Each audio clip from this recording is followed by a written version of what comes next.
পবিত্র মাহে রমজান উপলক্ষে কুমিল্লার লাকসামের ঐতিহ্যবাহী লাকসাম হাউজিং এস্টেট জামে মসজিদে মাসব্যাপী ইফতার কর্মসূচির শুভ উদ্বোধন করা হয়েছে।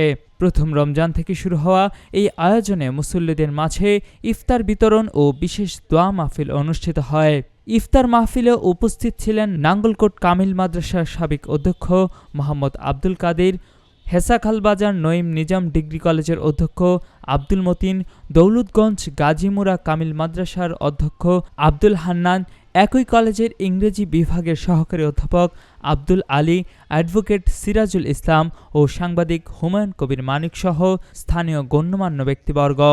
বক্তারা মাহে রমজানের তাৎপর্য তুলে ধরে বলেন, রমজান মাস আত্মশুদ্ধি, সংযম ও সহমর্মিতার শিক্ষা দেয়। এই ধরনের মাসব্যাপী ইফতার আয়োজন সমাজে ভ্রাতৃত্ববোধ ও সৌহার্দ্য বৃদ্ধি করে। আয়োজকরা জানান, পুরো রমজান মাস জুড়ে প্রতিদিন মুসল্লিদের জন্য ইফতার পরিবেশনের ব্যবস্থা থাকবে এবং দেশ ও জাতির কল্যাণ কামনায় বিশেষ মুনাজাত করা হবে। এটা শুধু একদিনের জন্য নয়, এটা হবে, আমরা শুরু করছি এটা এক মাস এবং এটা যতদিন পৃথিবী চলতে থাকবে এখান থেকে এটা শুরু হলো মাত্র। এটা যেন সবাই যারা দানবীর আছেন সবাই এখানে অন্তত আর কারিগরে না ফেলে এখানে মসজিদে যে মুয়াজ্জেম সাহেব আছে ওনাকেও যদি বলেন যে আমি একদিনের ইফতার দিয়ে দিলাম বা আমি 5,000 টাকা দিলাম সমর্থ অনুযায়ী, তাহলে এটা করতে সমস্যা তো হবে না, বরঞ্চ এটা সারা জীবনের জন্য চলতে থাকবো।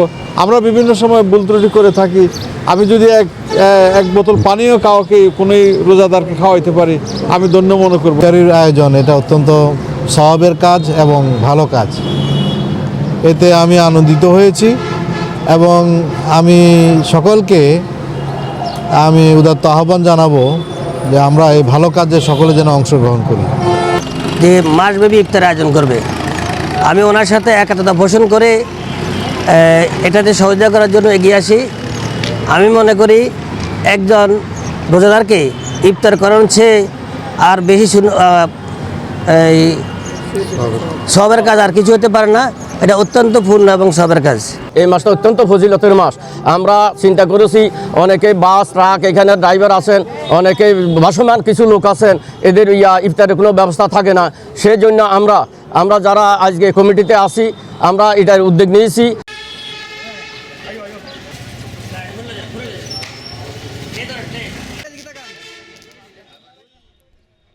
কুমিল্লার কাগজ, নিউজ ডেস্ক।